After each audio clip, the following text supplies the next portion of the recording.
ডাকসু নির্বাচনে ছাত্র শিবির প্যানেল থেকে ৮০ ভাগ জিতলে আগামী ৫ বছরে প্রতি বছর ঢাকা বিশ্ববিদ্যালয় থেকে একজন ছাত্র ও ছাত্রীকে ১০০ ভাগ স্পন্সর করে অস্ট্রেলিয়ায় লেখাপড়া করার জন্য নেওয়ার প্রস্তাব জানিয়েছেন জনপ্রিয় কন্টেন্ট ক্রিয়েটর বনি আমিন। স্বভাবসুলভ ভঙ্গিতে নিজের ভেরিফাইড ফেসবুক পেজে লাইভে মঙ্গোলিয়ায় চেঙ্গিস খানের মূর্তির সামনে শপথ নিয়ে এসব কথা বলেন জনপ্রিয় এই ট্রাভেল কন্টেন্ট ক্রিয়েটর।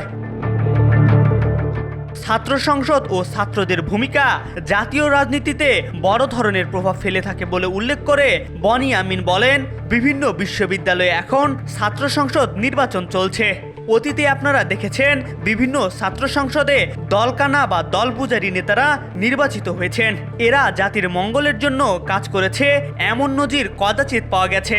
বেশিরভাগ সময়ে এরা নিজেদের ব্যক্তিস্বার্থ হাসিল করেছে। তিনি বলেন, এই ডাকসু নির্বাচনে বিভিন্ন সংগঠনে ছাত্ররা প্যানেল দিয়েছে।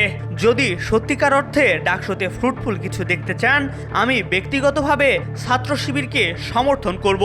অতীতে ডাকসুতে কল্যাণকর কিছু হয়নি, তবে এবার ব্যতিক্রম কিছু ঘটবে বলে প্রত্যাশা তার। এবারের ডাকসু নির্বাচনে শিবিরের প্যানেল থেকে ভিপি প্রার্থী সাদিক কায়েম, জিএস পদে লড়ছেন SM ফরহাদ, আর এজিএস পদে আছেন মহিউদ্দিন খান।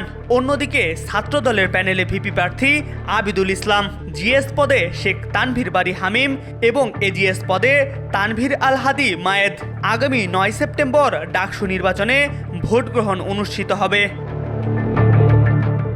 MR আকাশ, আজকাল।